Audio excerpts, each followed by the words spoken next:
বনলতায় আপনাদের স্বাগত। বাংলায় বর্ষা প্রবেশ করেছে।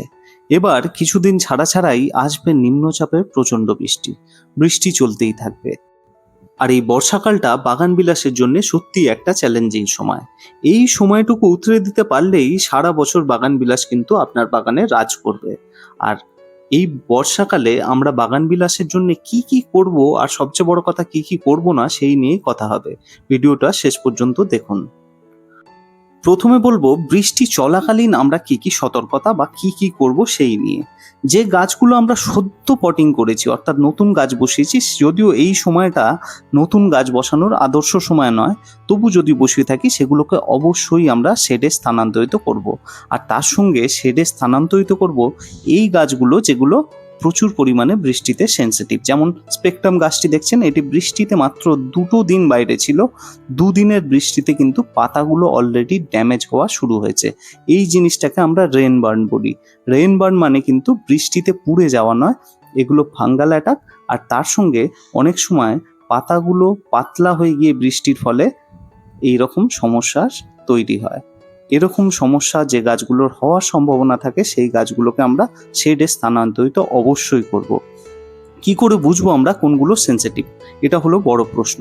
যে গাছের পাতাগুলো সাধারণত এরকম ভেরিগেটেড হয় বা ছোট ছোট পাতলা পাতলা পাতা, পাতলা পাতলা সরু সরু ডাল, সেই গাছগুলো অবশ্যই আমাদের তুলে দিতে হবে। এছাড়া যদি আপনারা কমেন্ট করেন আপনাদের কাছে কি গাছ আছে, আমি যতদূর জানি আপনাদের কমেন্টে রিপ্লাই দিতে পারি যে কোনগুলো সেন্সিটিভ আর কোনগুলো সেন্সিটিভ নয়। তবে যে গাছগুলো সেন্সিটিভ নয় সেগুলোকে অবশ্যই বৃষ্টিতে রাখুন, কোনো সমস্যা নেই। সেক্ষেত্রে গাছের গ্রোথ কিন্তু অনেকটা হবে এই বৃষ্টির জল পেলে। এর সঙ্গে যে গাছগুলোর বয়স কম সেগুলোকে অবশ্যই শেডে আপনারা স্থানান্তরিত করতে পারেন, আর যেগুলো একটু ম্যাচিওর গাছ সেগুলো আপনারা অবশ্যই বৃষ্টির জলে রাখুন, কোনো সমস্যা হবে না। যে দিনগুলো বৃষ্টি হবে না সেই দিনগুলোতেও আমাদের বিশেষ কিছু জিনিস করতে হবে, যেমন ফাঙ্গিসাইড স্প্রে। আমরা 15 দিন বা 20 দিন ছাড়া ছাড়া কোনো একটা সিস্টেমিক ফাঙ্গিসাইড অ্যাপ্লাই করতে পারি, যেমন ধরুন অ্যামিস্টার টপ। বা যখন আমরা দেখব যে গাছের অলরেডি ক্ষতি হয়ে গেছে ফাঙ্গাল অ্যাটাকে, তখন আমাদের কিন্তু কন্ট্যাক্ট ফাঙ্গিসাইড, যেমন ধরুন সাব, ব্লাইটক্স বা কোনো একটা কপার বেসড ফাঙ্গিসাইড আমরা ব্যবহার করতে পারি। এভাবে যদি আপনারা টবটিকে হেলিয়ে নিয়ে গাছের পাতায় ফাঙ্গিসাইড স্প্রে করেন, সেক্ষেত্রে টবের মাটি কিন্তু ফাঙ্গিসাইড থেকে মুক্ত থাকবে। ফাঙ্গিসাইড টবের মাটিতে পড়লে কিন্তু টবের মাটি একটু হলেও ক্ষতিগ্রস্ত হয়। এটা আমি করে থাকি, আপনারাও করতে পারেন। এই সময় টবের মাটিতে আমি কোনো রকম খাবার দিই না। আমি যেটা করি সেটা করি ফোলিয়া স্প্রে, অর্থাৎ পাতায় স্প্রে করার মাধ্যমে। বায়োভিটা এক্সের মতো বায়োস্টিমুল্যান্ট বা আপনারা যদি কেমিক্যালের দিকে যেতে চান মিরাকুলান ব্যবহার করতে পারেন। তবে আমি বর্ষাকালে অন্তত এই বায়োভিটা এক্সই ব্যবহার করে থাকি। অন্য কোনো রকম খাবার আমি কিন্তু দিই না। এই বর্ষার সময় অনেক সময় ক্লোরোসিসে গাছ আক্রান্ত হয়, সেক্ষেত্রে আপনারা ফেরোম্যাকের মতো কোনো একটা জিনিস ব্যবহার করতে পারেন। এতক্ষণ ধরে যে স্প্রেগুলোর কথা বললাম, যেমন ধরুন ফাঙ্গিসাইড স্প্রে বা বায়োভিটা এক্স স্প্রে করতে বললাম, এই স্প্রেগুলো কিন্তু একদিনে সবগুলো করতে যাবেন না। অন্তত একটা স্প্রে থেকে আরেকটা স্প্রের মধ্যে 6 থেকে 7 দিনের ব্যবধান রেখে আপনারা এই স্প্রেগুলো করবেন।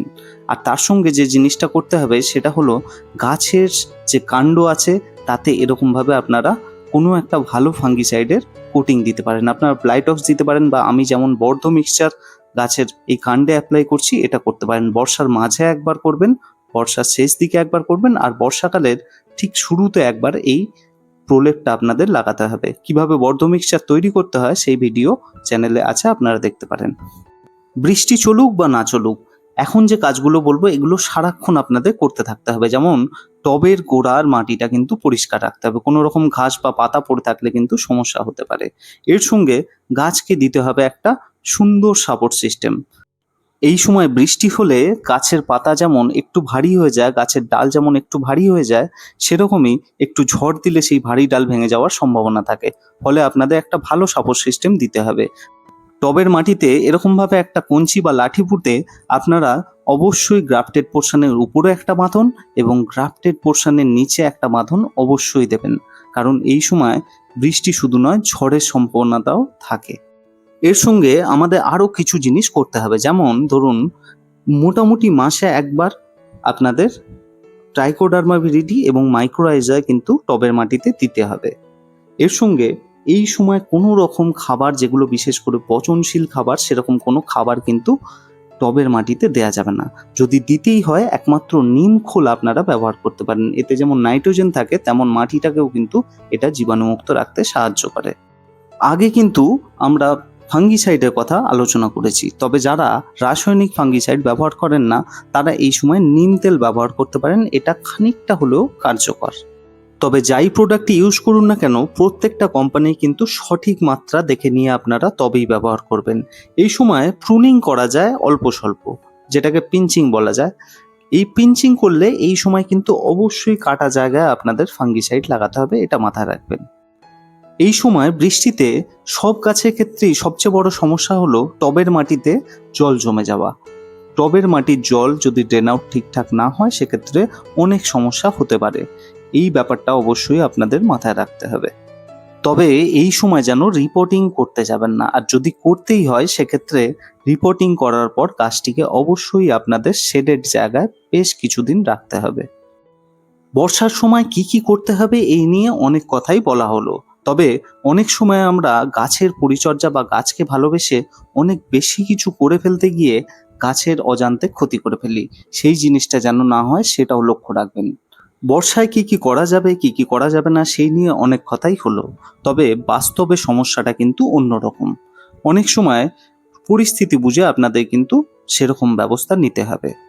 সেভাবে হিসেব করতে গেলে হয়তো আমিও বেশ কিছু পয়েন্ট মিস করে গেছি। যাক, কেমন লাগলো আজকের ভিডিও? যদি ভালো লাগে অবশ্যই লাইক করুন। কিছু জানতে চাইলে বা পরামর্শ দিতে চাইলে অবশ্যই কমেন্ট করুন। আর বনলতাকে অবশ্যই সাবস্ক্রাইব করুন। ধন্যবাদ।